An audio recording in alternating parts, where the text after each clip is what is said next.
Over 20 years. I don't get it. Yeah. Yeah. This Santa Cruz right here, the desert. Take down, let it burn, baby, let it burn. Mind over matter, son. Mind over matter. Ain't nobody doing it like this. Come in the desert. Trying to stay away from the desert. He come in the desert.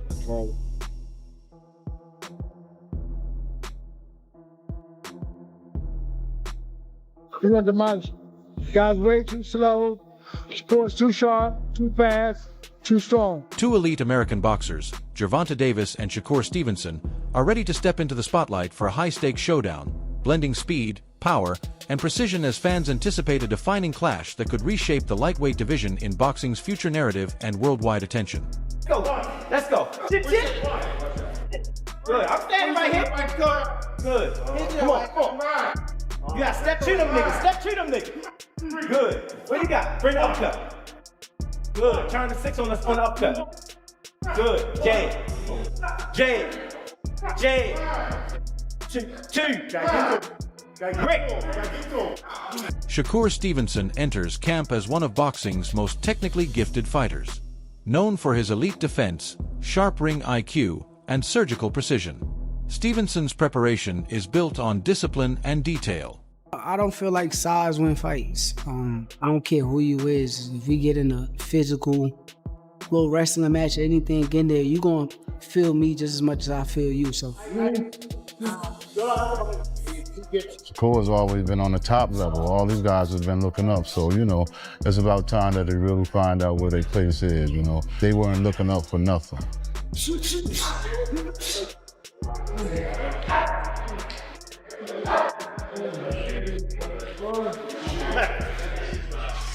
January 31st and whatever fight after that, I really think, he's at the turning point of his career.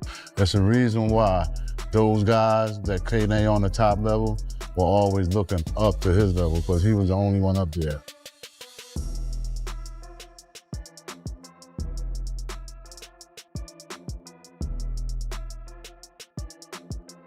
All that more pressure stuff don't mean nothing. As long as I'm locked in and I'm focused on what I'm supposed to be doing, nothing else matters around me. That 4-weight world champion, it means everything to me. That's me separating myself. A lot of these guys that they claim is the guys nowadays, none of them can say that they are a 4-weight world champion.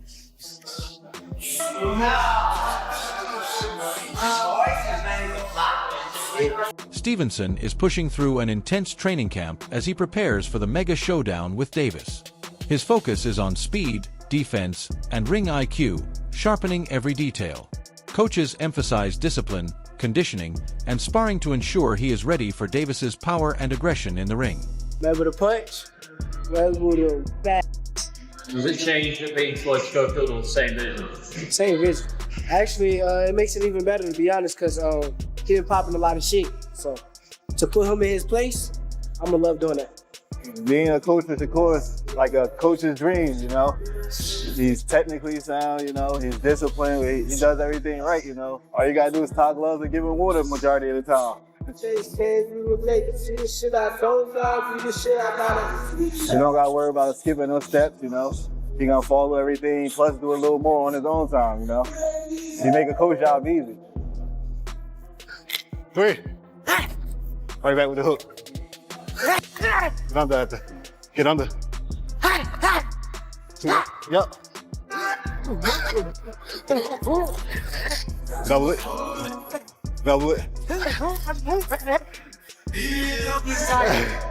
I started pressing his ass. Yeah, get the paddles, little bro. I think 8, 9 on the bag, 3, 4 on the pads. What was that? 3 on the jump rope. I did 15 rounds altogether. I ain't seen if you count them 7 with the shadow boxing.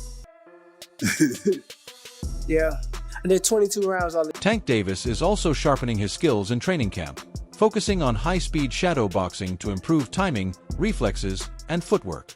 His camp emphasizes explosiveness, precision, and endurance, preparing him to counter fast opponents like Shakur Stevenson in a potential clash.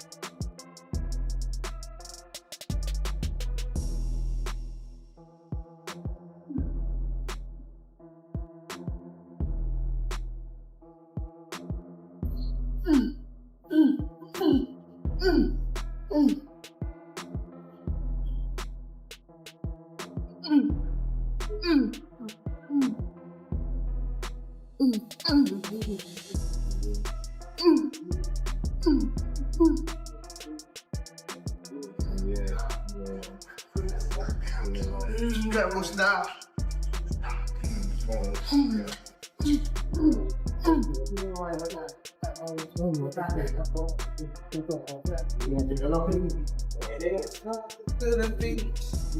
Davis is often seen wearing a sauna suit to boost conditioning and shed excess weight. The intense sessions focus on endurance, sweat control, and stamina, helping him stay explosive and sharp while preparing for high-level opponents like Shakur Stevenson. Remember how I do it? Go. Catch the ground, touch the ground. The ball.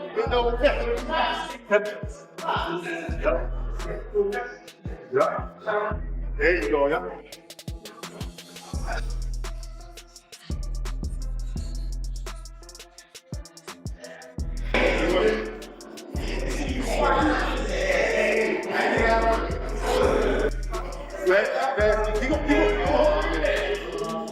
There you go. No, you stand like this. Curl, press, arms back to a push-up. Curl, press. Come on, almost there, come on.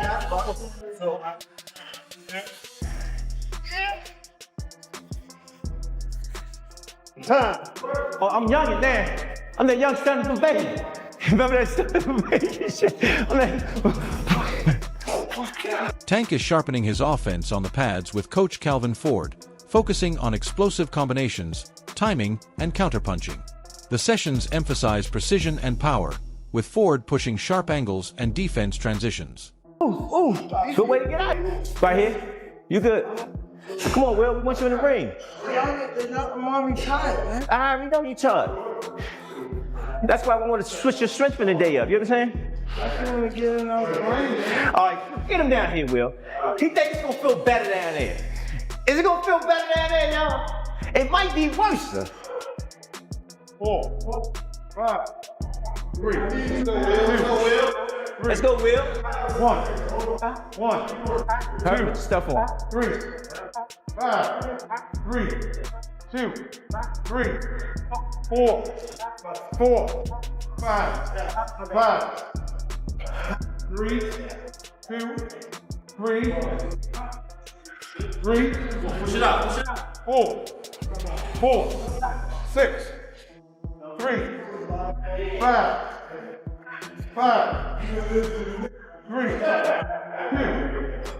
3, 1. In Shakur's training camp, every session serves a clear purpose, with each drill reinforcing core fundamentals. While it may not appear flashy from the outside, inside the gym, Stevenson is locked into a constant chess match, fine-tuning the small, decisive details that separate elite fighters from merely good ones.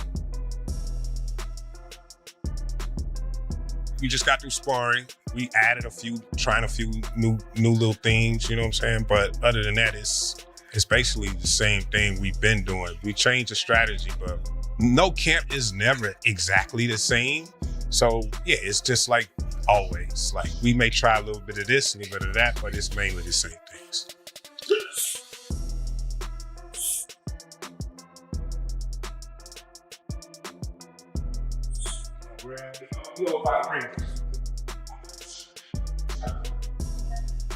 One of the best things we have going for us when a person underestimates you, that's lovely.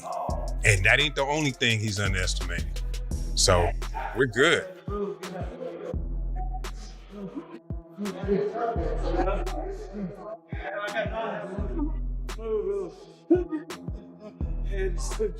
Stevenson focuses heavily on defensive drills. Slip ropes, mirror work, and controlled sparring sessions dominate the schedule. He works on distance management, angles, and timing, rehearsing how to neutralize aggression without absorbing unnecessary punishment.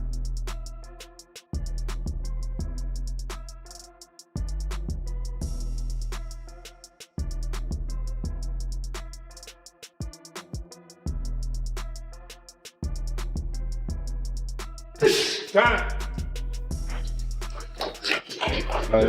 Nah, You went on 5 extra rounds. I don't give a fuck. Okay. I'm still working. And anything today that changed from like the coach's perspective, you might say that? Nah, everything was good. Everything was on point. My coach did a good job, and I was sharp. Thanks, man. Appreciate your time. Hey, coach, what way you fight? 147. 147? Thank you. Long as a bit, watch him. Shakur has made it clear that he is entering any potential matchup with Gervonta Tank Davis with full confidence and belief in his abilities. He has repeatedly expressed that he sees himself as the more skilled boxer, emphasizing his defensive mastery, footwork, and ring IQ as key advantages.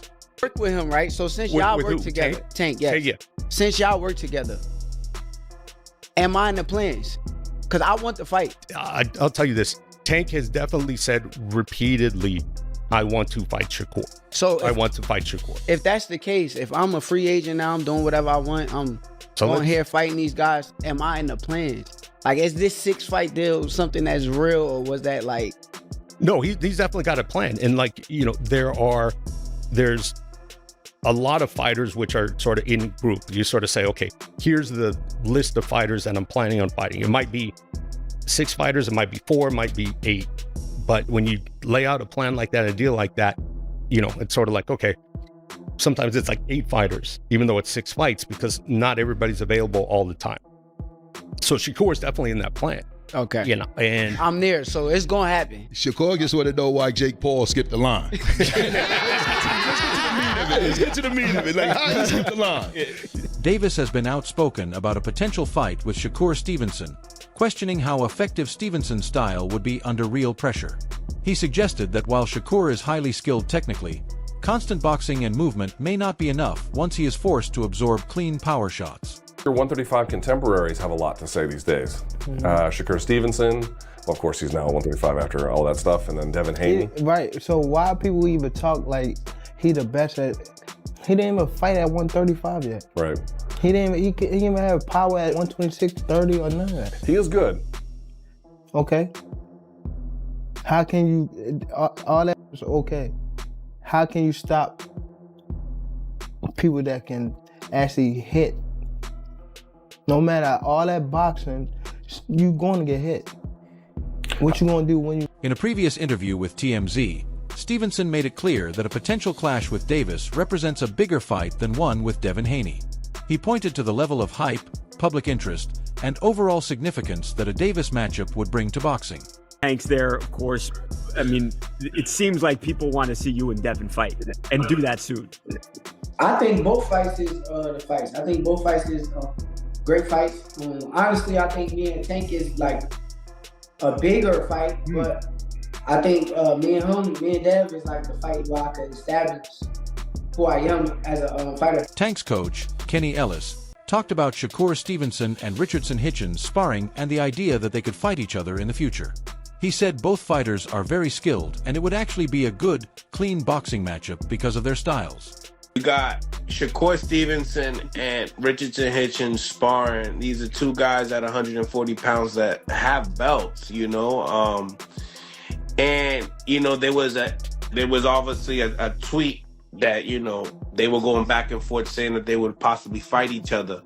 You know, seeing this and saying that, you know, you're going to fight each other, do you believe it or not? Because, I mean, it's kind of very misleading when people say, listen, iron sharpens iron, cool, but then next thing you know, we have friendships in boxing that, you know, kind of, I don't know, make the fights that we want to see not happen. Yeah, they make all kinds of excuses. Oh, that's my man.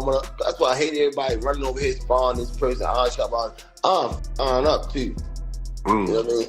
All this world opening up to this internet and monkey see, monkey do. He believes the fight makes sense in the ring, but boxing politics and promotional issues might stop it from being made.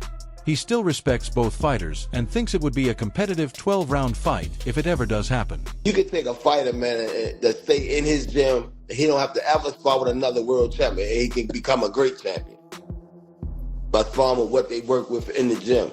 But you got some people that think because they're not working with champions that they can't be a champion. That's not true. You can f yourself up, leave too much fight in the gym. You know what I'm saying?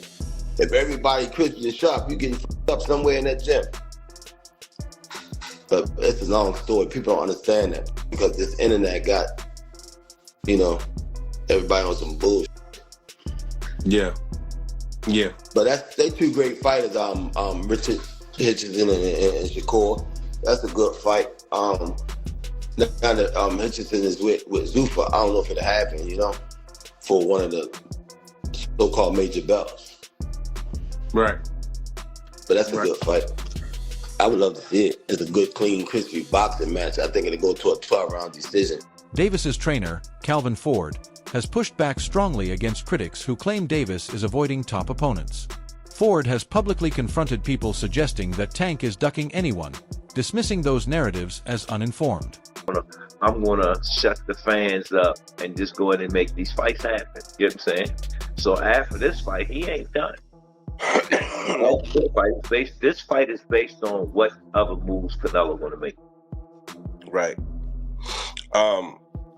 You know, he's been judged as far as like, yo, you haven't really fought anybody.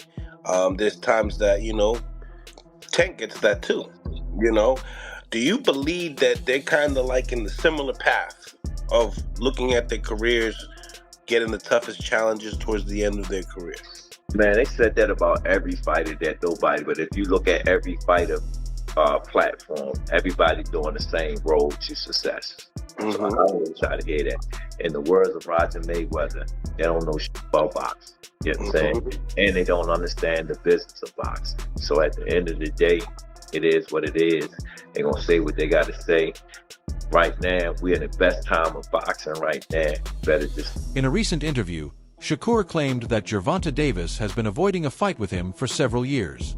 Stevenson suggested that repeated delays and lack of agreement signal hesitation from Davis's side, even as fans continued to demand the matchup. I think we'll see you in Tank, realistically. Man, I ain't gonna lie. I'm gonna keep it 100 with y'all. I don't really like talking about him. Yeah. Cause like the way that he move is goofy to me. Like it's some weird shit. So like I really don't like speaking on him, but like if same thing that fighting perspective. Same thing that I said with T.O. If anybody got issues with me or feel some type of way about me, you could come see me on Fight Night and resolve every issue that you got. Yeah. I stand by that with anybody. But keeping it boxing. That's boxing. No, I'm just saying. That's not boxing? Yeah, no, I love it. No, you got to do what you got to do. Right, like. I just want to see. I want to know. I'm just asking, realistically, will we ever see y'all two in the ring? However way it get there, will we ever see that match? I would love it. Tank got to stand up straight and narrow too, man. I would love it. My son got to, you know what I mean? He got to get on power. I would love it. But at the end of the day, once again, if somebody says they never gonna fight me, then you can't rely. Yeah, you got to move on. Fuck you. I don't need you, bro. You got to move on. Simple. What do you think? Is this a fight that should happen next, or would both fighters be better off taking different paths? Drop your thoughts in the comments and join the conversation.